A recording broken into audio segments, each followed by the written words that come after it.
بسم الله الرحمن الرحيم. اسمحوا لي نتكلم شويه في قضايا انا بعتبر انها قضايا امن قومي، وطبعا يعني معنى امن قومي انها تهم كل المصريين، لان هي بيبقى فيها امان للمصريين.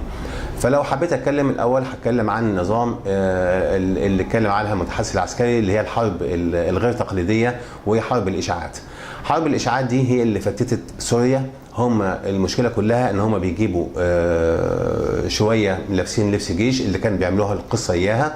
لما احنا نفتكر ان الجيش كان مسك كام قماش من القماش وغير الملبس بتاع الجيش الثاني عشان يعني القماش نفسه يتغير، لان هم كانوا جايبينه، والقضيه كلها كانوا عايزين يعملوا ايه؟ يلبس ناس يعملوا صوابعهم اللي هم بيعملوا الحركه بتاعتهم بتاعت رابعه ديت، او يقول لك ان الجيش انشق على بعضه، او واحد يلبس لبس جيش ويروح يضرب في موكب من حد من القاده بتوع الجيش، يتقال ان الجيش منقسم على بعضه، يدخل طبعا في مخ، من كتر تكرار الموضوع يدخل في مخ العساكر في الجيش او الضباط او اي حد من هذا الموضوع، يكون مثلا يعني من كتر تكرار الكلام على ودنه يصل ان هو دي حقيقه، يبقى هو ممكن ينفصل عن المجموعه الكافره على حسب قولهم ويدخل في المجموعه المؤمنه، وتيجي تبص يحصل انشقاقات في الجيش، وزي ما بيحصل في سوريا بالظبط.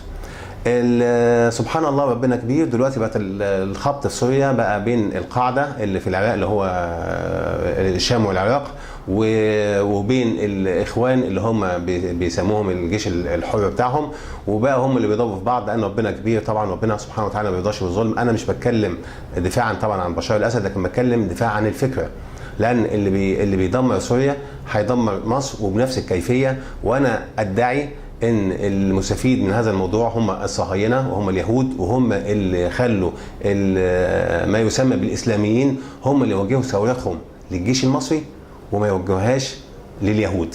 ماشي، انا بتكلم بس واحده واحده. فالحرب الغير تقليديه بتاعت الاشاعات دي هيجيب لك جامع من الجوامع متدمره، كنيسه ويقول لك ده جامع ومتدمر وشوف الجيش اللي عمله، يجيب لك صور من الاطفال بتاعت سوريا ويقول لك هشوف الجيش قتل الاطفال في سيناء.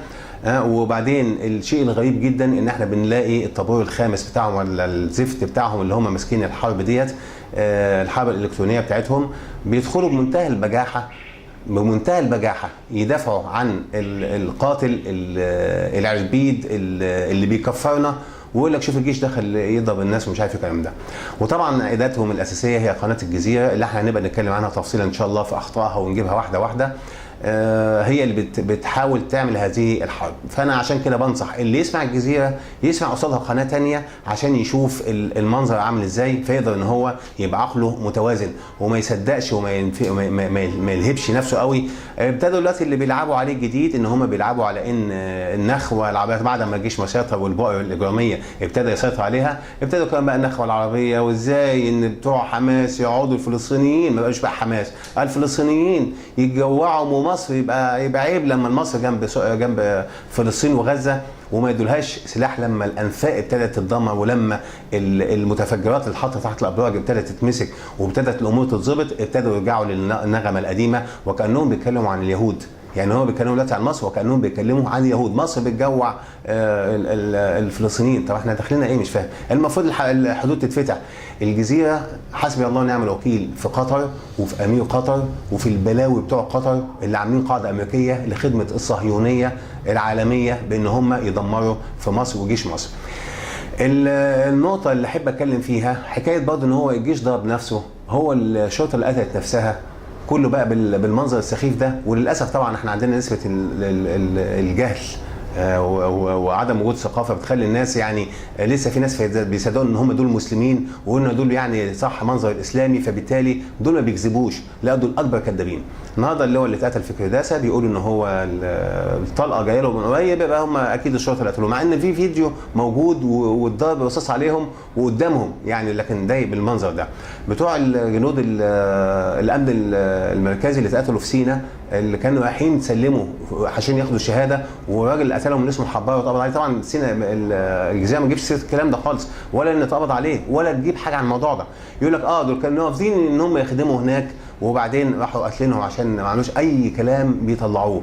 وبعدين احذروا قوي قوي قوي من اللي يقول لك شاهد عين. هم طبعا ما عندهمش ادله، ما عندهمش اي حاجه، فيقول لك شاهد عين اهو. شاهد عين يجي يقول لك ان كرداسه هم الضباط اللي دخلوا وقتلوا الموضوع. فلما تطلع الفيديوهات وهم بيقتلوا يقول لك ما هم اللي ضربوا الرصاص الاول.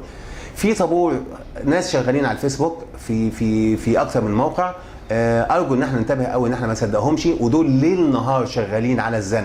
زي حكايه ال 5000 واحد اللي قالوا ان هم اتقتلوا في رابعه 5000، وبقت حقيقه بعد كده كل واحد يقول لك 5000 وقتلوا وحرقوا 5000، في حين ان اللي بيتقتل بيطلع له شهاده وفاه. مش هقول ان هو طب شرعي عشان يدفن ابنه ويتقال ان هو مش من الورثه لازم يطلعوا شهاده وفاه. انا عايزهم يطلعوا لي 5000، بلاش 5000، يطلعوا لي 2000 شهاده وفاه في اليوم ده بس على مستوى الجمهوريه كلها. مش هقول في مدينه نصر ولا جاي منين ولا اتقتل فين، انا هقول يطلعوا لي شهادات وفاه. طبعا ما فيش شهادات وفاه، ومش هقول ان هم دخلوا في المشرحه او ما دخلوش في المشرحه، لا، في النهايه بياخد شهاده وفاه. ابو 5000 زفت من مروج الاشاعات يطلع لي 5000 شهاده وفاه. لا، انا بقول انه ما حصلش طبعا الكلام ده خالص، وكان كل القتلى على حسب الارقام الاساسيه التي اصدرتها وزاره الصحه، بما فيهم قتلى الشرطه اللي اتقتلوا يومها كانوا كلهم واصلين ل 700 وحاجه، ده من يومها. واليوم اللي بعدين اللي هو الجمعه اللي حرقوا فيها. يا جماعه انا عايز الناس تنتبه شويه، جيشنا جيش وطني. الجيشنا هو الجيش الوحيد اللي فيه كل فئات المجتمع. بمعنى يعني انا عايز اقول انا عايز اعمل حكومه ممثله للمجتمع. هعمل حكومه ممثله للمجتمع ازاي؟ هجيب من كل الاحزاب، وهجيب من المستقلين، وهجيب من الفئات الاجتماعيه الاقتصاديه المختلفه، العالي والمتوسط واللي تحت. بجيب كل الفئات الاجتماعيه الاقتصاديه عشان ابقى عينه ممثله للشعب المصري، وابتدي اقول دول يتولوا الحكومه. الجيش بتاعنا يا اخوانا ممثل في كل الفئات، عنده الغني بيتجند والفقير بيتجند والمسيحي بيتجند والمسلم بيتجند، كلهم بيتجندوا. ماشي؟ فبالتالي انا بدعي وبقول انا اعتقد ان انا صادق في ادعائي ان الجيش هو المؤسسه الوحيده على مستوى كل المؤسسات الموجوده في الدوله التي تمثل كل شرائح الدوله. فبالتالي الجيش ده من اخويا ومن ابن راجل البواب اللي عندي ومن ابن رئيس الجمهوريه هيتجند وابن الوزير بيتجند، المسائل دي كلهم بيتجندهم. فبالتالي هو ممثل لكل هذه الامور. مش ممكن يقف ضد فئه الا اذا كانت فئه طاغيه فعلا، ومش ممكن هيقف ضد حد الا اذا كان الحد ده شاذ فعلا. فانا بأؤكد ان الحمد لله جيشنا وطني قادر، يعني يعرف يعني ايه منطقه معينه. يعني هم ممكن يدفعوا دمهم وروحهم فداء لحته شبر من الارض، شويه رمل قد كده شبر، يموتوا نفسهم. مش زي المدني اللي جه وقال لك ادوها حلاوه الشياطين، ادوها للسودان مش مشكله خالص، لا ادوها لهم وجابوا الخرايط ما فيش فيها حلاوه وشلاتين، وقال لك انا ما قلتش، بتوع السودان قالوا لا قال. وبرضه كان سينا عايز يعمل المشروع البديل عشان يعملوها. من الاشاعات الزفت برضه اللي بيطلعوها يقول لك ده هم دلوقتي بيطهروا سينا عشان اليهود. مش فاهم عشان اليهود يعملوا ايه يعني؟ مش فاهم هو فين الصاروخ اللي اتضرب على اليهود؟ فين؟ ده بالعكس ده كل بتضرب على الجيش بتاعنا.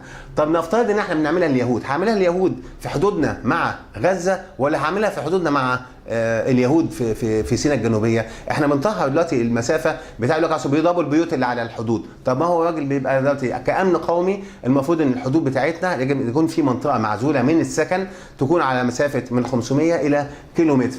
ده اللي احنا نعرفه عشان ما يجيش واحد في بيت يقوم بيتسرب وبتاع. واتضح ان كل البيوت اللي على الحدود دي هي مداخل لانفاق من الانفاق اللي الجيش بيدمرها. والجيش بتاعنا جيش، انا فاكر كويس في بدايه العمليه من زمان قوي قال احنا هنبدا العمليه ومدين اسبوع او اسبوعين عشان الناس يفضوا الحريم والاطفال، بمعنى اللي كله فيه موقع فيه هيضرب ماشي الحريم والاطفال. جيشنا وطني يا جماعه، وعنده نخوه وعنده دين وعنده شرف، مش زي التانيين اللي عندهمش شرف. والله ما عندهم شرف. انا عايز ننتبه للاشاعات لان الاشاعات بيعملوها، عايز انتبه لحكايه ان هم يعطلوا لي العربيه عشان يعملوا. دول ناس مش محبين ولا بيحبوا الوطن، دول ناس مش مصريين. ادعي ان هم مصريين بالاسم، زي المسلم المشرك اسمه محمد وبيشتم في الرسول صلى الله عليه وسلم، هتقدر تقول هو مش مسلم باسمه؟ برضه ده مصري باسمه، لكن هو مش مصري ولا ينتمي لمصر، ده ينتمي لجماعه، وجماعته اقوى عليه واقوى تاثيرا عليه من اي انتماء وطني او قومي او اي حاجه ثانيه. ويا ريتها الاسلام، لا لانه بيكفرني، ما اقدرش اقول ان هو مسلم لانه بيكفرني. ويقول لك لا اصل دول مجموعه، لا ده بيلعب من تحت لتحت. ها التنظيم العالمي عنده اهم من مصر واللي فيها، لكن الجيش بتاعنا جيش وطني. الشرطه بتاعتنا اثبتت انها فعلا وطنيه. لما يتقتل اللي هو معاهم ولما ينزلوا ويحاولوا يضحوا بارواحهم عشان ينقذونا احنا ويامنونا في بيوتنا، لا يعني تحيه تعظيم سلام للجيش وللشرطه، وعليهم من الله ما يستحقون الجماعه اللي هم عاملين نفسهم مسلمين واللي بيسيئوا الاشاعات واللي كل شويه يعمل لك يقول لك هننزل نحتل بيت الانفاق. طب والناس يروحوا شغلهم ازاي؟ يا جماعه والله دول مش مننا ولا احنا منهم، ودول مش من الاسلام ولا الاسلام منهم. انا بدعي هذا الامر، اللي يكفرني ما اعتقدش ان هو مسلم، هيبوق بيها واحد من الاثنين. انا عارف الحمد لله ان انا مؤمن بالله سبحانه وتعالى وبصلي وبادي اللي عليا من الفروض، وربنا ابقى انا عاصي وربنا سبحانه وتعالى يتجاوز عن ذنوب، وما بيني وبين الله سبحانه وتعالى هو الذي يعلمه. ولكن لا استطيع ان اقول لواحد ان هو كافر.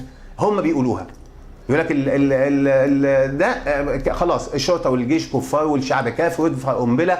انتبهوا واعرفوا وارجعوا. اي واحد ينخدع بالجماعه اللي هم دول ويسمونا انقلابيين ومش انقلابيين وعبيد البياده، انا اتمنى ابو بكر الصديق لما كان ماشي مع اسامه بن زيد، واسامه بن زيد يعني ده حب رسول الله اللي كان على المعركه وكان راكب الحصان بتاعه، وابو بكر ماشي جنبه خليفه رسول الله صلى الله عليه وسلم، يعني امير الرئيس بتاع المنطقه كلها وبتاع الاسلام. فماشي جنبه قال له لا تركبن او لانزلن. يعني الراجل بيقول له يعني الشاب الفتى ده بيقول له يا اما انزل يا اما تركب. قال له والله لا اركبن ولا تنزلن. يعني انت مش هتنزل وانا مش هركب. يعني اللي انا بيقول لي انا ما ينفعش ان انت ابقى انا كده بالمنظر ده. فمح قال له ايه يعني؟ قال له ان انا ما اقدرش يعني انا اغبر قدمي في سبيل الله ساعه. يعني مشي معاهم في الجيش شويه عشان يغبر قدميه في سبيل الله ساعه. ده احساسنا بالجيش، هم ما بيحسوش بكده، هم عايزين يدمرونا. بيادة الجيش، بيادة العسكري اللي هم بيقولوا عليها دي بتتغبر في سبيل الله، بيباتوا في الطل السماء اللي مطياهم في سبيل الله عشان يامنونا. الشرطه كذلك في سبيل الله، اللي بينزل منهم مدني او بينزل كده بيصلي قبل ما يروح، لانه عارف ان هو ممكن يطلع ويتقتل، عارف ان هو بيقابل سلاح جديد في سبيل الله. انتوا بقى شوفوا انتوا في سبيل مين؟